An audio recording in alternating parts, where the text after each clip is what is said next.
vuelta en Cátedra Médica y el día de hoy vamos a estar hablando con la licenciada María Alejandra Correa Oliveira. ¿Ah? Oliveira. Oliveira. Ese Sí. es un apellido de origen portugués, brasileño. ¿De dónde eres? De Portugal. Bueno, yo soy venezolana. ¿Tú eres venezolana? Pero ese apellido es de parte materna por Portugal. Ok, entonces tú tienes una mezcla de venezolano con portugués. Sí. ¿Es Y así? tengo nacionalidad dominicana Y también. tienes nacionalidad. ¿Cuántos Son años, casi las Naciones Unidas. cuántos años llevas en la República Dominicana? Casi 7 ya. Casi 7. O sea, Sí, así es. tienes ahí una mezcla entre Portugal, entre Venezuela, donde naciste, y ahora estás viviendo en la República Dominicana. Perfecto. El día de hoy vamos a hablar contigo desde la perspectiva de la psicología. También vamos a tener la oportunidad de conversar con José Luna, quien es doctor en ciencia biológica y es el director fundador del Biobanco Nacional de Demencia en México y formación de bancos de cerebro. No sé si es la misma persona que está vinculada con la Universidad Pedro Enríquez Ureña, con Ese la mismo. UNFU, y que durante mucho tiempo hemos visto sus trabajos aquí en la República Dominicana. Tenemos un banco de cerebro y vamos a estar conversando justamente con estos dos profesionales.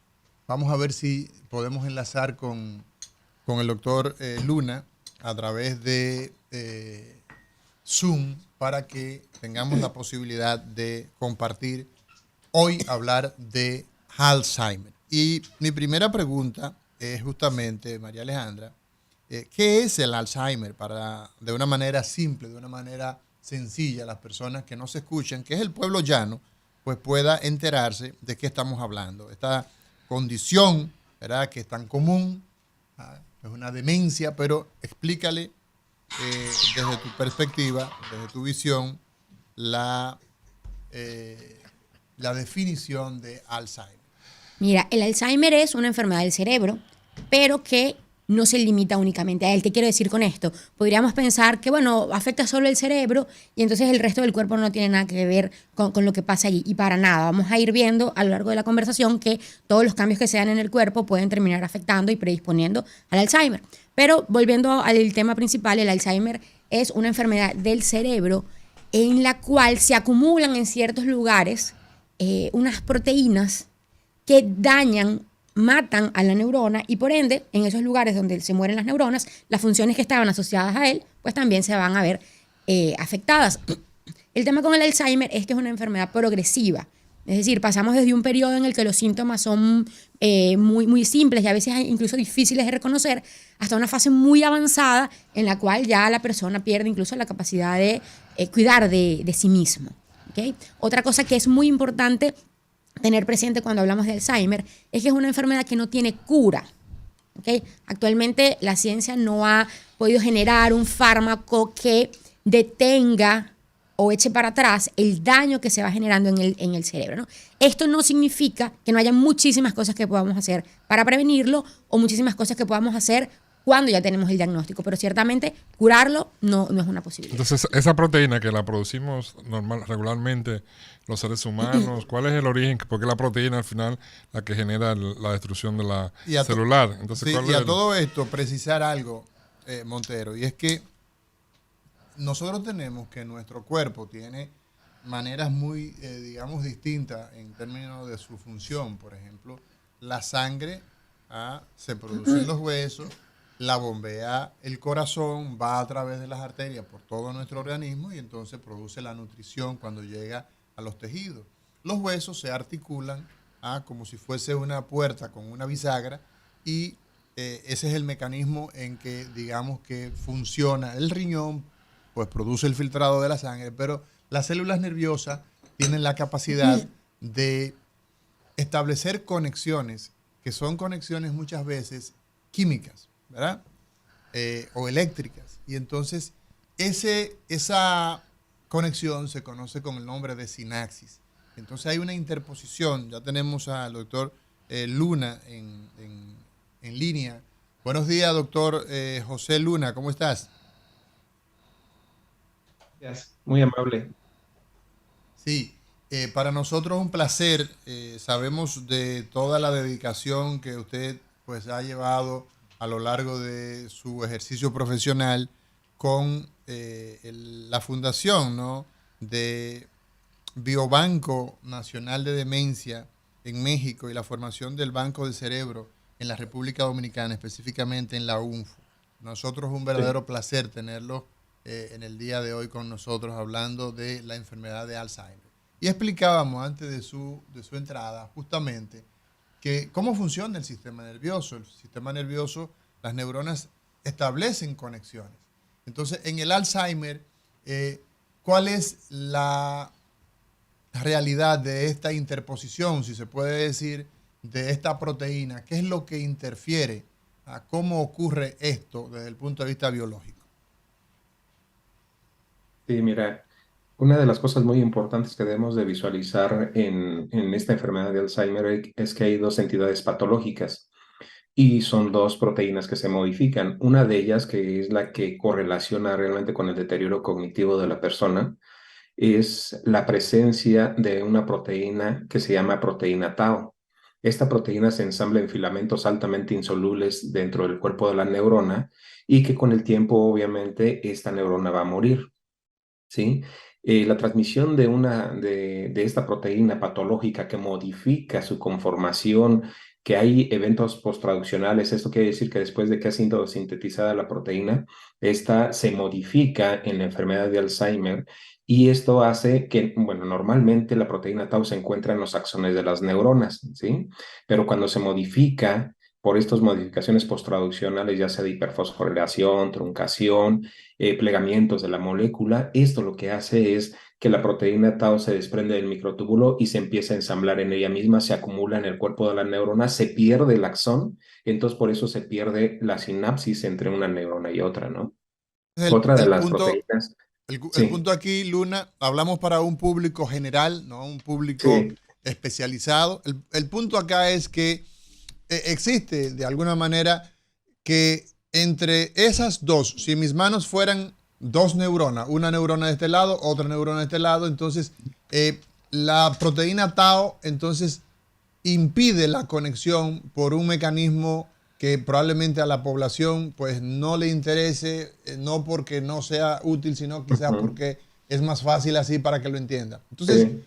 Sí, sí, es que, mira, como tú decías, si vemos nuestros brazos como dos neuronas que se comunican con este tronco, que serían los axones, nosotros tendríamos que la enfermedad de Alzheimer se cortan estas comunicaciones y ya no se comunican entre una y otra, ¿sí? Y esa es la responsabilidad de lo que genera realmente las alteraciones del juicio, la conducta, la pérdida de memoria de corto plazo. Entonces, esas son cosas que realmente se van viendo afectadas por esta proteína. Y hay otra proteína que es el péptido beta amiloide, que se agrega extracelularmente y que genera un proceso inflamatorio exacerbado en el cerebro, ¿no? Que también genera implicaciones muy importantes en la funcionalidad de las neuronas.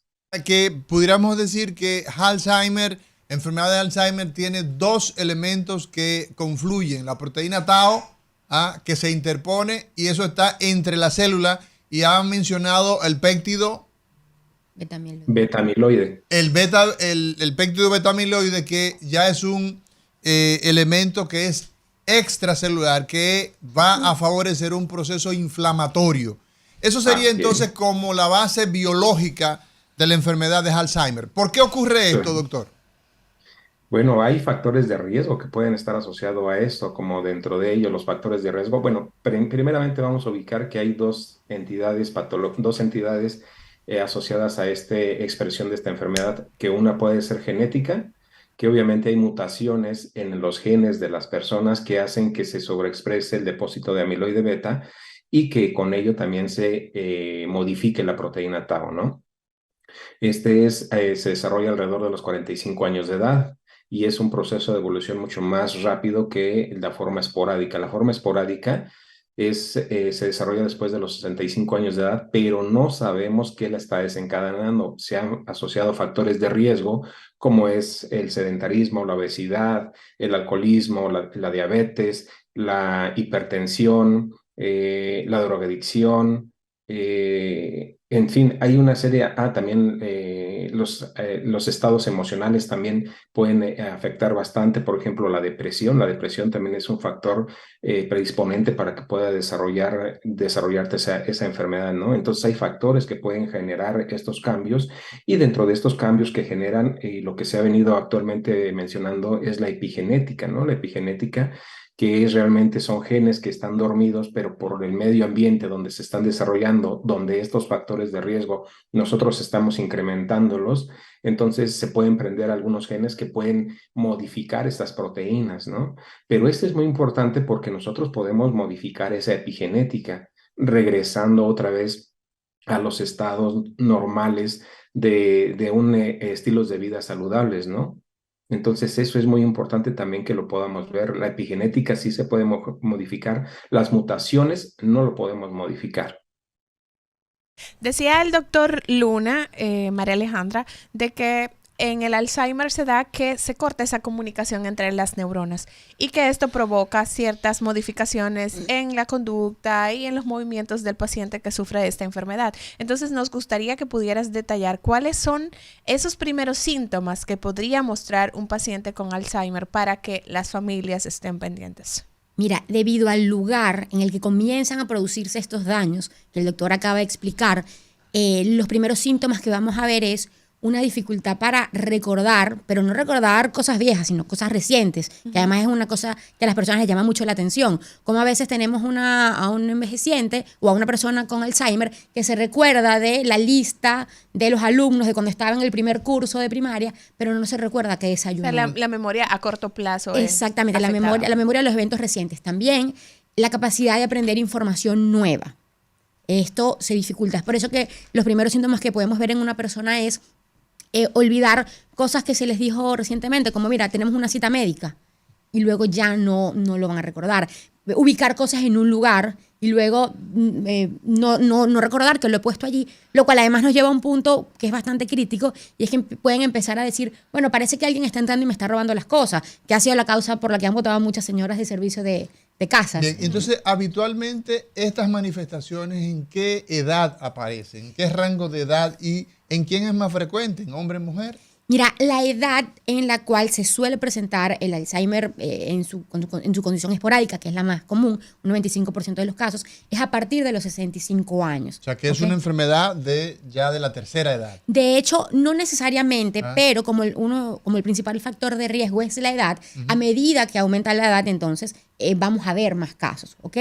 Pero aquí hay varias cosas que influyen, porque a veces tú puedes tener una persona que está presentando los síntomas, pero no ha sido diagnosticado, entonces pasa como, bueno, no lo tiene, pero en realidad sí. Ese es un elemento interesante. Por ejemplo, cuando nosotros hablamos de diabetes, habitualmente se dice que cuando se hace el diagnóstico, la enfermedad ya ha iniciado unos 10 años antes, lo mismo enfermedad de Parkinson.